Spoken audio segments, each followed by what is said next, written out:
Hi, my name is Rob, Halt Pest Control. And last time we talked a little bit about do-it-yourself products, the internet, and the dangers of doing so. But how do you know if you have bed bugs? What would cause you to suspect that you have bed bugs? Most commonly, when we get the call, it breaks down into two types of calls. The one call is that somebody has information or has heard something about bed bugs and maybe has done some traveling and they're getting some mysterious bites and mysterious bites over time. What that does is prompt the call, of course, because they can't identify it. The other type of situation we get is where it's unmistakable that there are bed bugs there. There's been a history of bed bugs. Bed bugs are in the immediate area or surrounding units, and it's not questioned whether or not that's the case. So I think more importantly, the more cryptic situation would be the homeowner, let's say, that's traveled or that's had a student that's gone off to school and that has come home, and all of a sudden either she's been getting bites or there's been some other mysterious bites. Anyway, what we want to do as a professional is kind of, number one, separate the bites from the bed bugs themselves. It's really hard to diagnose a bite of any insect with a bed bug. So just a second, I've got to answer this call. We've got bed bugs. Somebody's got bed bugs.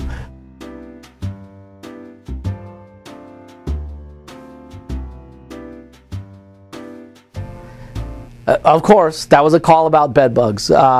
Anyway, when the customer is experiencing bites and they're not quite sure, what we want to do is separate the bites from the bed bugs themselves. Our job is to go in and try to find a bed bug, either a cast skin, evidence of some blood staining, or there's just some general things that we look for and we know where to look for, and try to get that ID.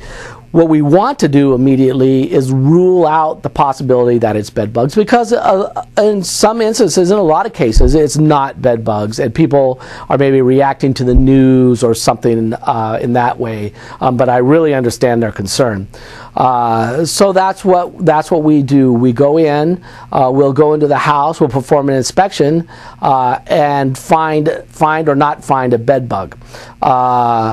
Now, there's a whole bunch of inspection devices. They all have their strengths and they all have their weaknesses.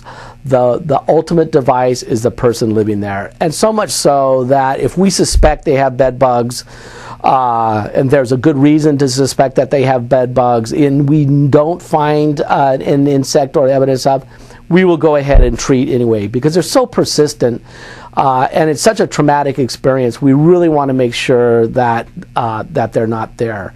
But for the most cases, in a lot of cases, we can rule it out and it doesn't become an ongoing problem, or we rule it in. And in that case, we've separated the bite from the insect and found insect skins, blood staining, or other evidence of these insects, and we're able to go ahead and start making our treatments or developing a treatment strategy, and that's the most important thing. Anyway, it's common in some situations that people may be experiencing bites. And again, if you've been traveling, somebody's been traveling around, has come home and introduced bed bugs. You've had relatives come home and introduce bed bugs, inadvertently, of course. But that's the way they can be introduced. But you really need somebody that has the capability of being able to identify bed bugs. Anyway, you can go to our website if you want some more information, www.haltpestcontrol.com. Thank you. My name is Rob McMaster. Are bugs bugging you? Are pests unwanted guests? Bring your pest problems to a Halt Pest Control.